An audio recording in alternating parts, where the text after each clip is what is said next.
Shalom, apa kabarnya? Bertemu lagi di Sekolah Minggu Gereja Baptis Efrata untuk kelas remaja, dewasa, dan senior.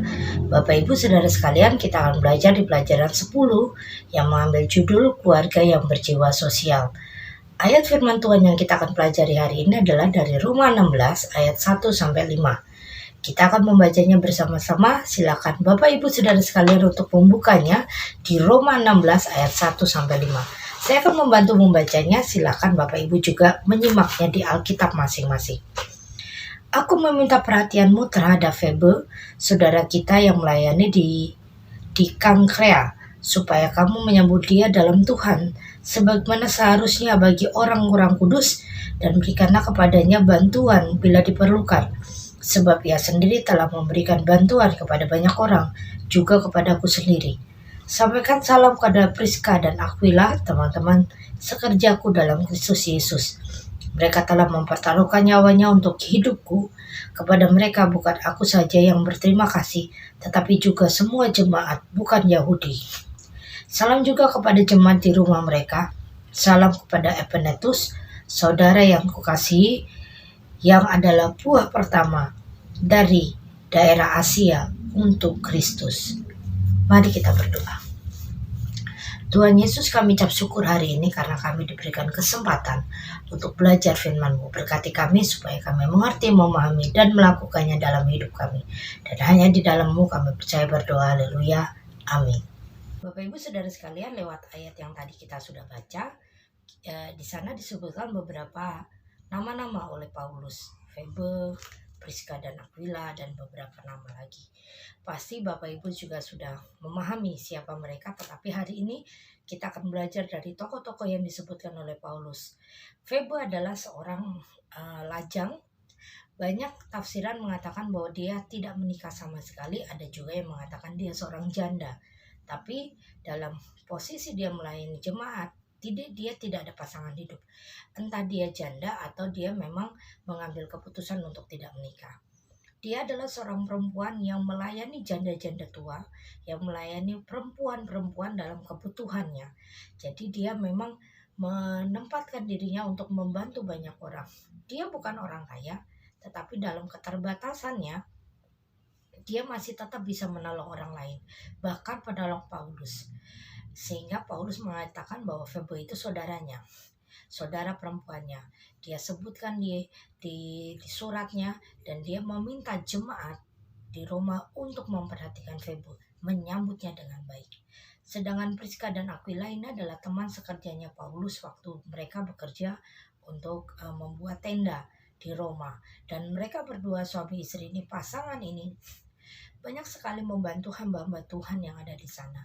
Walaupun mereka sebenarnya mengalami banyak tantangan di sana, bahkan sempat diusir dari Roma, tetapi mereka kembali lagi ke Roma dan melayani jemaat di sana. Surat-surat dari Rasul Paulus pun menyebutkan bahwa pasangan ini adalah pasangan yang baik dan menjadi saluran berkat untuk Paulus. Bapak Ibu Saudara sekalian, tema kita ini adalah keluarga yang berjiwa sosial. Bukan seorang, tapi keluarga. Dalam keluarga itu ada suami, istri, dan anak. Harus ditanamkan berjiwa sosial.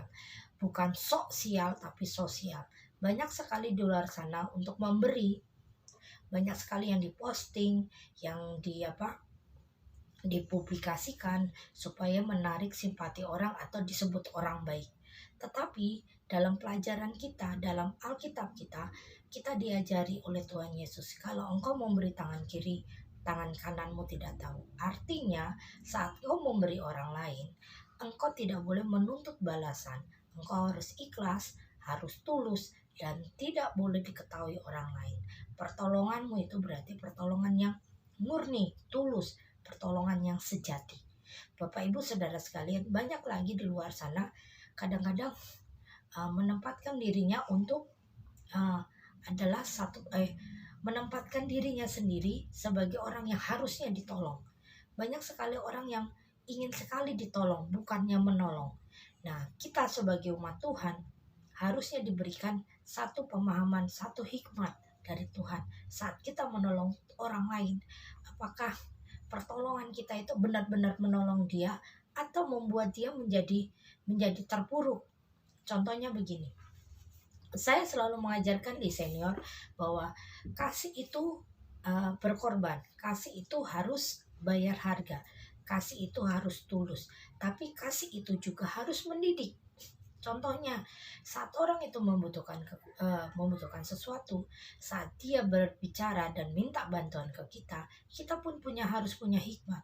Kita juga harus bicara pada Tuhan, berdoa pada Tuhan. Pertolongan apa yang harus saya berikan kepada orang itu? Andaikan orang itu datang untuk kebutuhannya sebagai untuk uang, andaikan Tuhan menggerakkan Bapak Ibu Saudara sekalian untuk memberikan uang, ya berikanlah uang. Tetapi kalau orang itu datang lagi kedua kali dan meminta hal yang sama, berarti pertolongan Bapak Ibu itu yang pertama itu tidak dimanfaatkan dia dengan baik. Jadi Bapak Ibu juga harus mendidik orang itu untuk menjadi pribadi yang lebih baik. Saya sangat senang sekali dengan salah satu pejabat yang dulu menolong orang-orang miskin, bukan diberikan uang cash, tapi diberikan satu lapangan pekerjaan. Saat diberikan lapangan pekerjaan, dia akan mengelolanya dengan baik, dan dari situ uang itu akan mengalir dengan kontinu. Bukan suka meminta, tetapi berjuang untuk mendapatkan uang itu sendiri. Bapak Ibu Saudara sekalian, banyak orang di sekitar kita, banyak orang-orang yang sekarang kesusahan, kesulitan hidup. Bahkan di jemaat kita sendiri, di orang-orang gereja kiri kanan sendiri, kita juga harus memperhatikan apa yang menjadi kebutuhan orang itu. Kita menolong tidak boleh membabi buta. Kita harus menolong juga dengan hikmat dan mendidik orang tersebut untuk menjadi pribadi yang lebih baik. Jangan hanya mau enaknya, jangan mau susu saja, jangan mau manisnya saja, tetapi orang yang kita tolong ini harus kita juga angkat derajatnya, supaya kelak dia juga bisa menjadi pribadi yang baik dan menolong orang lain. Bapak Ibu Saudara sekalian, terkadang di gereja kita juga melihat orang yang sakit, yuk kita urunan, yuk kita patungan untuk menolong beliau. Nah, saat itu momen yang baik. Dan ada beberapa orang yang merasa bahwa ayo uangnya jangan dikasih ke orang itu, langsung dikasihkan aja ke rumah sakit. Kalau dikasih orang itu tidak tepat sasaran, gitu kan? Nanti malah dipakai malah begini-begini. Tetapi ada orang juga yang berpendapat sudah kasih saja. Dia mau bertanggung jawab atau tidak, mau dibayarkan rumah sakit atau tidak, bagian kita untuk memberikannya. Bapak Ibu, ini menjadi satu pro kontra. Misalnya kita memberikan bantuan kepada orang sakit, dan ini yang memerlukan hikmat, diperlukan pembicaraan yang matang. Kita juga harus tahu situasi kondisi yang terjadi saat itu baik-baik. Kita tidak boleh mencari sumber dalam satu sumber, tetapi kita juga harus bertanya kepada yang lain, bahkan sekitarnya, atau tempat dia bermasalah. Misalnya dia menyatakan kesulitnya untuk rumah sakit, kita tanyakan di rumah sakit. Dia kesulitan untuk membayar sekolah anaknya, kita tanyakan di sekolah. Dia kesulitan dalam pekerjaan, kita mulai bantu, kita mulai lihat skillnya, kita bukakan lapangan pekerjaan atau memberikan dia di tempat pekerjaan yang baru. Ini namanya pertolongan yang tepat sasaran. Mungkin Bapak Ibu mempunyai jiwa yang menolong membabi buta. Orang itu kalau itu kasih, itu juga tidak masalah. Kenapa? Kalau Tuhan izinkan Bapak Ibu melakukan kayak gitu, silahkan. Tetapi Bapak Ibu juga harus berdoa, minta hikmat sama Tuhan, supaya pertolongan Bapak Ibu Saudara sekalian ini tepat sasaran. Jangan hanya memberikan kemudahan, tetapi orang yang kita bantu ini tidak berubah, tidak mandiri, tidak bisa berdiri sendiri. Itu menjadi pertolongan yang tidak tepat sasaran. Bagaimana dengan pertolongan kita dengan janda-janda tua, orang-orang tua? Kita akan melihat seperti yang tadi saya bilang, kita akan melihat situasi dan kondisinya. Kita akan berdiskusi dan berdoa, apa nih yang kita bisa bantu kepada orang-orang tua ini. Untuk anak-anak muda, kesulitan dalam pekerjaan, kesulitan dalam sekolah, kita akan melihat situasi dan kondisinya dulu. Kita akan menyelidiki dulu sambil berdoa. Setelah itu kita akan bertindak. Yang terpenting dalam berjiwa sosial ini adalah bantuan kita adalah tepat sasaran. Bantuan kita ini membuat dia lebih baik daripada kemarin. Jadi jangan mengangkat dia sebentar, akhirnya dia turun lagi. Tetapi bantuan kita mengangkat dia pelan-pelan menjadi jauh lebih baik lagi. Inilah saat kita mulai digerakkan Tuhan, tapi kita menahan diri, itu juga dosa. Saat Tuhan mendorong kita untuk menolong, tetapi kita tidak, aduh Tuhan, ini uang saya cuma sedikit nih, gitu. Masa saya yang miskin ini menolong dia, gitu kan? Tapi terkadang Tuhan mendorong kita memberikan bantuan kepada orang lain dalam situasi-situasi yang terbatas. Saat Tuhan mendorong ini, lebih baik Bapak Ibu mulai bergerak karena itu dorongan dari Tuhan. Tetapi kalau Tuhan sendiri tidak, uh, uh, saat Bapak Ibu berdoa dan Tuhan tidak memberikan dorongan ini, itu keputusan ada di Bapak Ibu sendiri, memberikan atau tidak memberikannya. Saat kita melihat anak-anak kecil di lampu merah, yang mengemis, kadang-kadang juga gendong bayi. Jujur saya sendiri, pribadi saya sendiri, saya tidak akan memberinya. Kenapa? Karena saya tidak mau pemberian saya ini tidak tepat sasaran kepada mereka. Bahkan digunakan untuk hal yang tidak benar. Makanya kalau membantu, kalau saya misalnya ada di lembaga-lembaga sosial tertentu yang bisa dipercaya, baru saya membantunya. Beberapa bulan yang lalu saat anak saya memberikan, ada charity gitu tuh, ada kegiatan sosial dari sekolah, ada beberapa pro dan kontra di beberapa orang tua termasuk kami yang komite bahwa ini kenapa kita ngasih ke panti yang ini panti yang tidak tepat sasaran karena anak-anaknya sudah besar-besar tetapi uang bantuannya dipegang oleh yayasan dan anak-anaknya kadang-kadang tidak diurus gitu kan. Saat beberapa orang tua dan komite berbicara seperti itu, pihak sekolah akhirnya mempertimbangkannya lagi. Oh, ternyata situasinya seperti ini. Jadinya bantuan dari anak-anak diberikan ke panti asuhan yang ada di Lembang karena di sana memang benar-benar anak-anak di sana umur anak-anak yang kecil seperti anak-anak TK. Yang kedua, pengurus yayasannya adalah pengurus yayasan yang baik yang memberikan dan menyalurkan bantuan dari donatur kepada anak-anak. Makanya dari Bandung langsung ke Lembang, itu memang agak jauh membawa anak-anak. Tetapi itu tepat sasaran. Makanya kalau kita memberikan bantuan, kita tergerak oleh sesuatu, atau kita mendengarkan kabar sesuatu, kita harus tahu dulu situasi dan kondisinya. Bagaimana harus kita menolong, bentuk apa yang kita harus tolong kepada orang itu, sehingga ini menjadi tepat sasaran. Bapak Ibu, terkadang kalau Tuhan menggerakkan kita untuk menolong orang lain, Tuhan pasti memberikan kita kesanggupan, walaupun kita terkadang hitung-hitungan ya, aduh saya cuma punya sedikit nih, aduh ini punyanya banyak nih, harus bagaimana, tetapi pasti Tuhan akan memberikan kesanggupan bagi kita. Saya akan bacakan di buku ini. Keluarga Kristen adalah keluarga yang telah menikmati berkat kemurahan Tuhan dalam kehidupan mereka.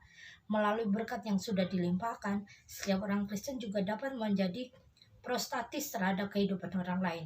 Dengan sikap yang rela, setiap orang Kristen dapat meneladani apa yang dilakukan oleh Phoebe, keluarga Aquila, Priscilla, dan Philemon yang mempersembahkan hartanya untuk memperhatikan orang lain. Ini bukan hal yang mudah. Punya hati untuk memperhatikan orang lain itu memang tidak mudah. Tetapi kalau Tuhan sudah memberikan hati itu kepada Bapak Ibu Saudara sekalian, cepat kerjakan. Saya mempunyai seorang teman, seorang mami yang ada di sekolah anak saya. Dia begitu murah hati, sangat murah hati. Jadi kalau dia lihat banyak orang yang kesusahan, dia menolong. Bahkan bantuannya dia sebenarnya bukan berupa uang, tapi bantuan dia bahkan berupa hal-hal yang terkadang tidak terpikirkan. Ada satu anak yang menari balet, anak ini tidak punya mama. Jadi karena diurus ada papanya, dia mau menari balet cuma dikucir tanpa di make up. Jadi dia datang ke acara tanpa polosan seperti itu. Dan itu kejadian sudah beberapa kali. Satu hari kemarin dia datang ke sekolah lebih awal, di gedung tempat acara itu. Saya juga tanya, loh kok ada di sini mami? Gitu loh. Iya, saya make upin anak si A karena dia tidak make up sedangkan teman-temannya make up. Dan bantuannya ini memberikan satu satu dampak besar bagi anak ini, karena dia akhirnya sama dengan teman-teman yang lain di make up. Padahal yang make up ini bukan maminya, bukan teman sekelasnya, bukan mami sekelasnya, tapi beda kelas gitu loh. Sampai diperhatikan seperti itu. Saya bilang begini, loh kok mami bisa tahu? Iya, karena saya memperhatikan anak ini. Waktu saya mulai bertanya ke papanya, bolehkah saya mendandani anak ini, dan papanya mengizinkan, baru saya datang pagi ke sini untuk make upin anak ini. Ini hal yang sederhana mungkin ya, tetapi dampaknya luar biasa. Saat anak-anak lain bersama mamanya, sedangkan dia tidak punya mama, anak lain di make upin mamanya, dia di make upin oleh mami yang lain, dan dia sama dengan temannya, dan dia menunjukkan rasa percaya dirinya waktu dia nari. Pertolongan terkadang bukan berupa uang, Bapak Ibu Saudara sekalian. Pertolongan itu berupa menanyakan kabar, terkadang dengan bantuan-bantuan kecil, tentang dukungan doa apalagi, itu hal yang besar, hal yang luar biasa. Dasar dari semua pertolongan dan jiwa sosial adalah doa. Dan itu akan membuktikan bahwa kepedulian kita ini bukan hanya omong kosong, perdulian kita itu bukan hanya angin-anginan, tapi pertolongan kita tuh ada bukti nyatanya. Dan ini yang harus menjadi gaya hidup kita semua.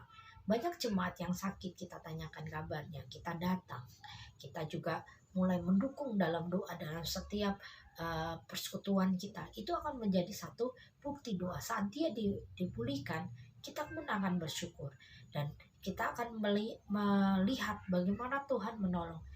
Taburan kita itu memang sedikit, tetapi tuaian kita pasti akan banyak. Saat Bapak Ibu menabur, jangan dilihat banyaknya, sedikitnya nominal yang Bapak beri, Bapak Ibu beri, Bapak Ibu Saudara beri, aduh cuma nominal sedikit, jangan. Karena semua yang kita tabur dengan ketulusan, itu akan menuai dengan sukacita yang besar. Saya akan bacakan kesimpulannya. Menjadi berkat bagi orang lain tidak harus menunggu hidup dalam kekayaan harta, namun menjadi berkat bagi orang lain memerlukan sikap yang rela hati. Dengan demikian, dalam kondisi apapun, saat keluarga Kristen memiliki sikap rela hati, mereka dapat menjadi berkat dalam bentuk apapun untuk orang lain.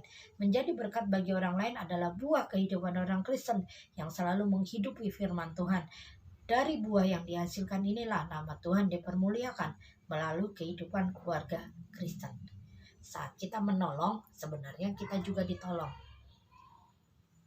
Saat kita memberi, sebenarnya kita juga membuka jalan berkat bagi kita sendiri. Tapi ingat baik-baik, pertolongan kita harus tulus.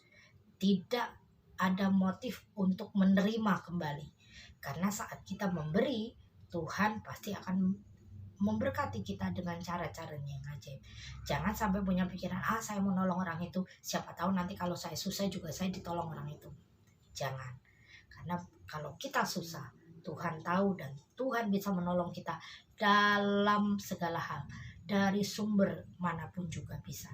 Jadi Bapak Ibu Saudara sekalian, mari punya hati berjiwa sosial, punya mata berbelas kasihan, tetapi punya iman kepada Tuhan, untuk mengandalkan roh Tuhan. Saya menolong dalam bentuk apa, saya menolong harus bagaimana, itu yang harus kita tanyakan pada Tuhan. Kita tutup Alkitab kita akan sama-sama berdoa. Terima kasih Tuhan Yesus, hari ini kami belajar tentang berjiwa sosial, menolong orang lain. Berkati kami supaya kami punya hati seperti hatimu, punya mata seperti matamu yang mengasihi banyak jiwa. Kami sadari kami terbatas, tapi kami mohon Tuhan membuat kami bisa melayani orang lain sebagaimana Tuhan inginkan dalam hidup kami. Perlengkapi kami, kuasai kami dengan Roh Kudus-Mu, dan hanya di dalam nama-Mu kami percaya berdoa. Haleluya. Amin. Sampai bertemu lagi di sekolah minggu. Tuhan Yesus memberkati.